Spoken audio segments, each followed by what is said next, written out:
Hi everyone, I'm Sweet Melba. Thanks for joining me for Sunday on the Porch. Well, it's getting cooler out. I've got my warmer sweater on, but it's that time of year that we all kind of think about being thankful. And I've been thinking about, gratitude and what that really means and contentment. And I think for me, gratitude isn't so much about being thankful for having more things or more opportunities necessarily, but being grateful for having enough. And I think I learned that from my parents and how we were raised. And I thought I would share a little bit about that with you today. So, as I said, it's November, so it's Thanksgiving time, right? And we'll a lot naturally start thinking about what we're thankful for in our lives, family, friends, things of that nature. And I was thinking about how gratitude and contentment kind of really go together. You're because of being grateful or having gratitude, you're more content. I know I am. I feel that way. And I've always kind of really had a sense of contentment of where I'm at or what I have. And I kind of was thinking how, again, how those two things kind of really go together. And contentment for me is, being happy where I'm at or being happy with what I have in my life. And, I looked up gratitude and what gratitude really means. And it was interesting.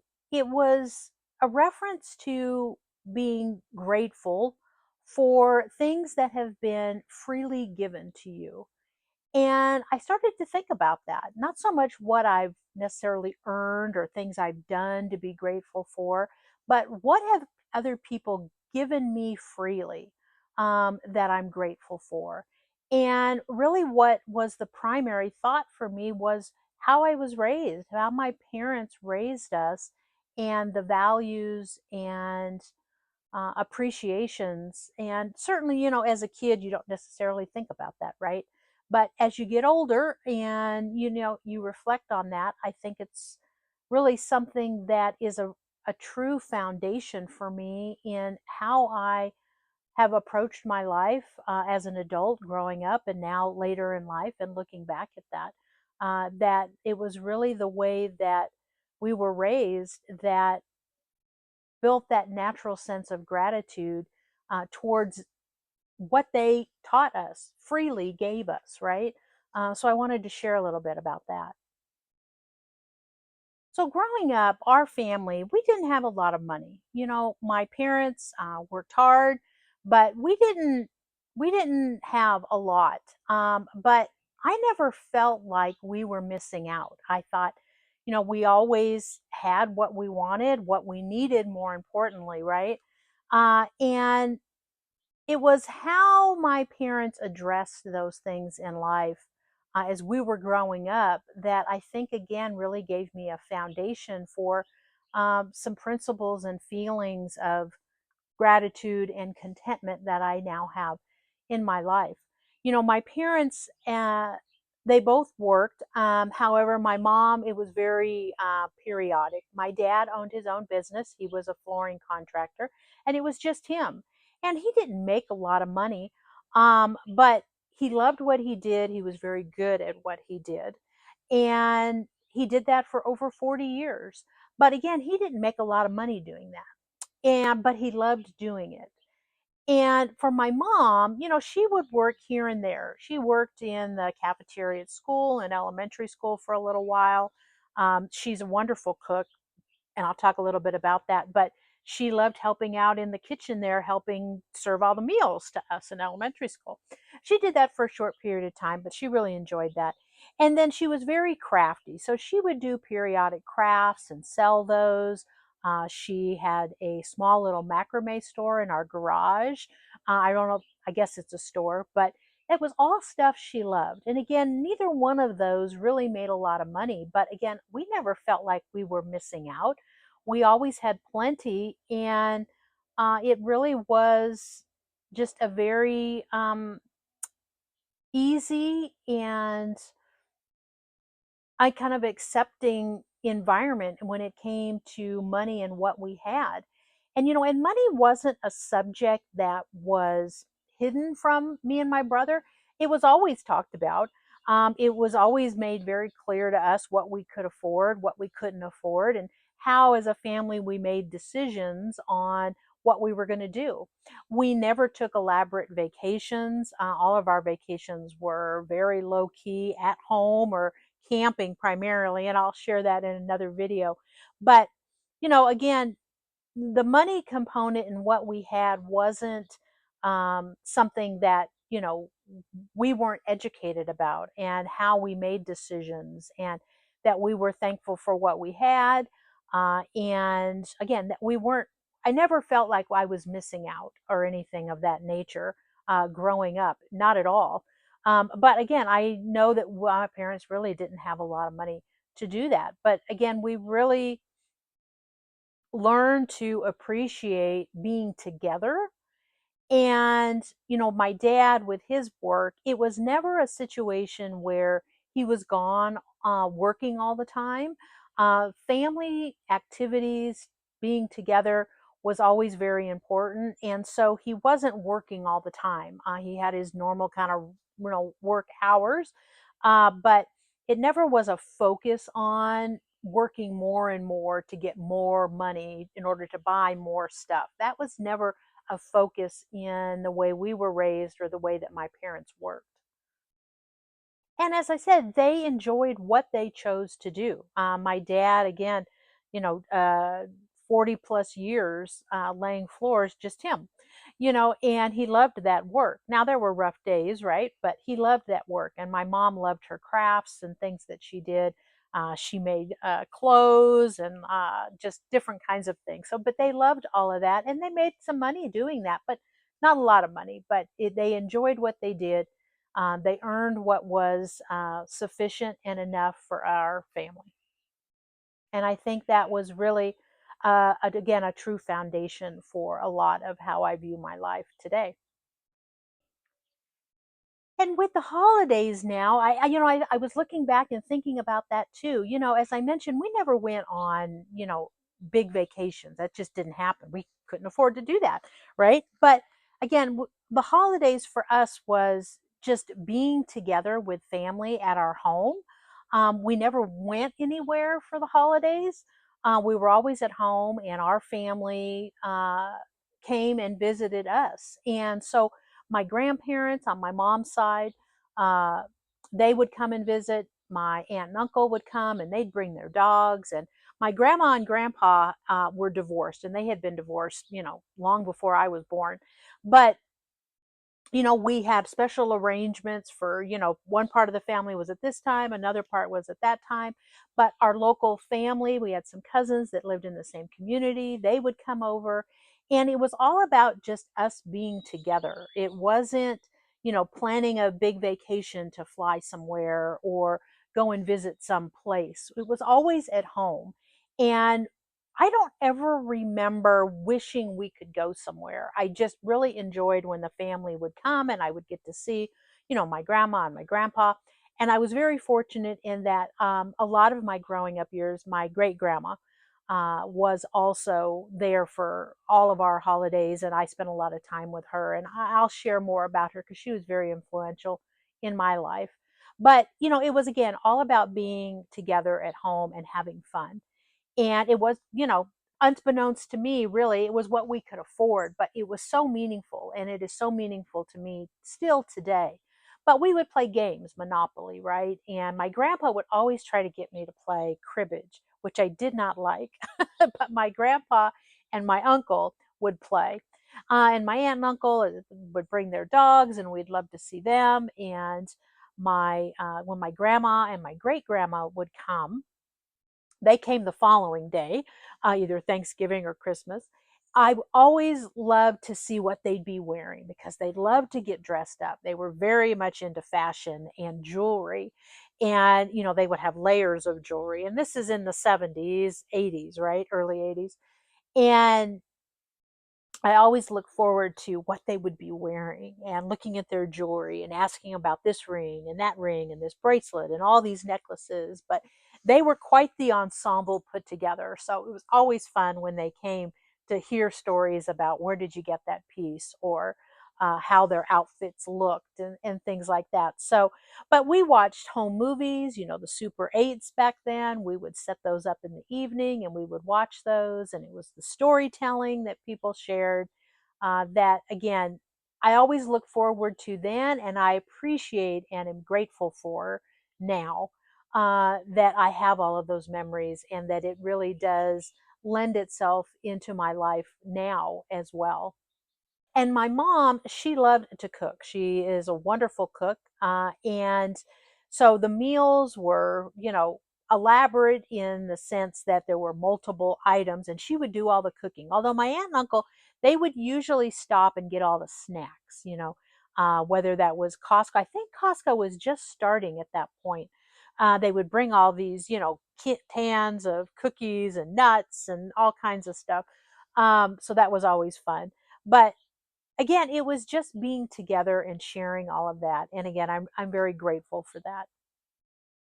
And in my life now, and being married, we've been married for 18 years, and we don't have children. But my parents live nearby. My husband's two sisters and our nieces and nephews are a few hours away. So we always try and either they're coming here or we're going there. So very similar. So it's just kind of stayed with us that that's, valuable time together, and nothing fancy. We're not putting out a lot of money for things like that. We're spending time together. And this year, my husband and I were having dinner. It was over sushi one night. And we were talking about Thanksgiving, Christmas. And it's like, maybe we should do something different. Maybe we should go somewhere and, kind of more of a vacation type thing. And so we sat there and talked about it, and we looked up online trying to see, well, what could we do? What sounds fun and not too involved. And, you know, quite honestly, we couldn't find anything.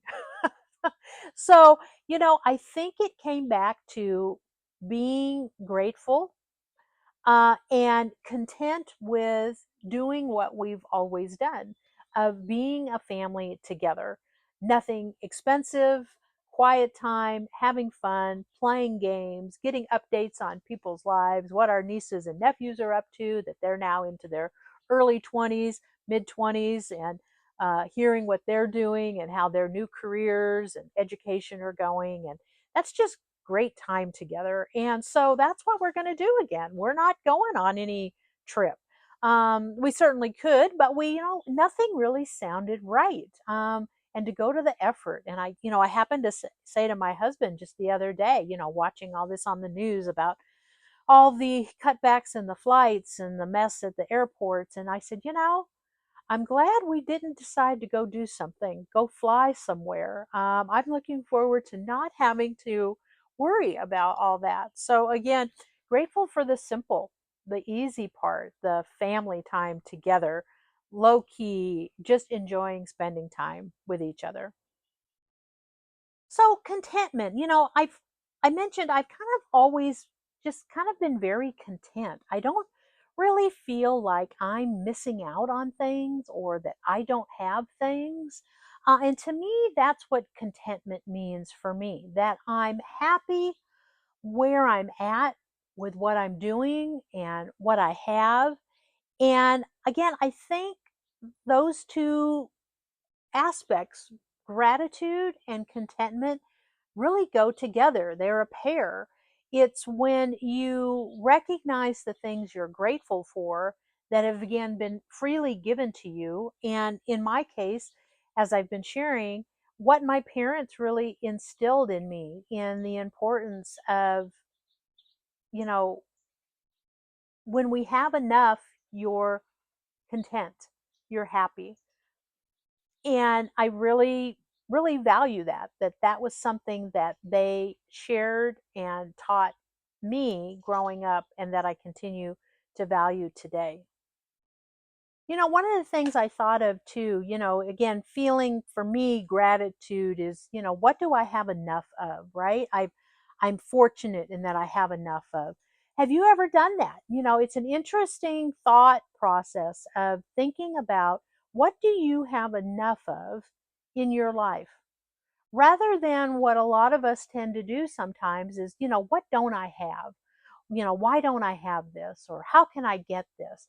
But the other way of thinking, what do I have enough of in my life? And, for me, it's, our home is enough. It's not fancy. It's enough. It's our opportunities that we spend with family, friends, the work that we do. Again, I've mentioned before we're semi-retired, but you know we have those opportunities to work on things that we really enjoy doing. Just like another lesson I've learned from my parents. But yeah, I mean, we have more than enough hobby things that we can work with. I have so many hobby things that I just don't ever use. And I think, oh, I'll get a new one. And I forget. And I go, you know what?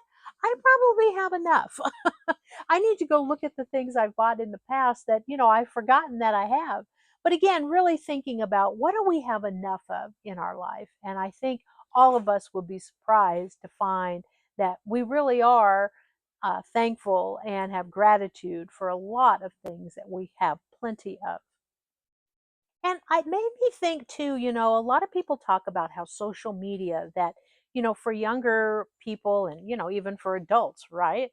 That people sometimes tend to look at what other people are posting and wishing they could go on that trip or wishing that they had those things and whatnot. And I've never really felt like that. And again, I contribute that all to what my parents taught us and how we just naturally came to appreciate what we had.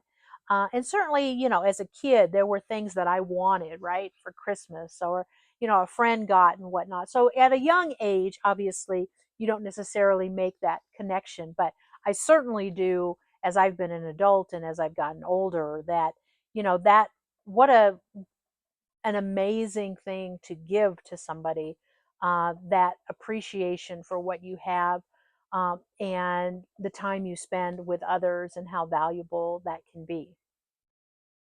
And that probably has a lot to do with why my channel here on the porch is just about that gratitude for the things we've learned in our lives that others have shared and given to us freely, the lessons we've learned, and just really continuing to reflect on that. And so I hope that today, some of the thoughts I've shared might, be meaningful to you and that you reflect on the things that you're grateful for that have been freely given to you and what you've learned from. And are you content where you are?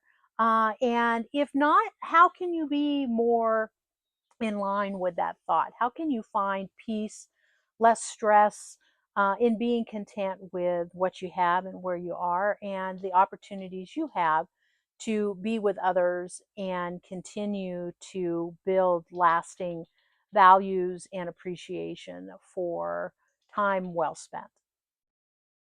So, in closing, with the holidays coming up, again, I hope that you can find those components in your life that you are grateful for, the things you have gratitude for, where in your life you're content, and happy to be where you're at, and finding opportunities to reflect on that. And I hope you'll share in the comments. Again, I think it's always important that we share those things with others. And I'm glad to do that here on my channel. And I hope you'll share in the comments some of the things you're grateful for or what you find contentment around. Because again, I think it's valuable for all of us to hear from others and kind of open our eyes to our own lives and how we appreciate what we have. So thank you for joining me today on the porch, and I hope you'll join me next Sunday for Sunday on the Porch. I'm Sweet Melba. Thanks for watching. I'll see you soon. Bye bye.